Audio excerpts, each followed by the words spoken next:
Terve YouTube. Tänään ollaan tehty uusi kanava. Saatatte tuntea ehkä mut siltä Samu Sorsa käyttäjältä. Menkää tsekkaa sen, jos te haluatte nähdä sen. Eli mä en tiedä tuliko nyt mulle uusi kanava vai ei, mutta tästä se lähtee taas.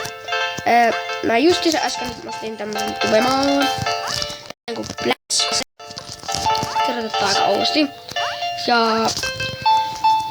mulla on tällä hetkellä 3 kaveria, jotka ostaa tänne adit. Tänne saa adit VL:llä tai H-monitorilla. Yksi H-monitor pitää laittaa aina itse. Saa yhden H-monitorin ja sen H-monitorin laittaa sen aina. Okei. Eli tää on niinku uuden kanavan esittelyä tai jotain semmoista. Tänne voi laittaa dareja ja donation boxit ja kaikki nää. Tänne voi ostaa adit VL:llä ja Harmonilla ja niin päin. No niin, se oli tässä Samu Sorsa. No niin, heippa!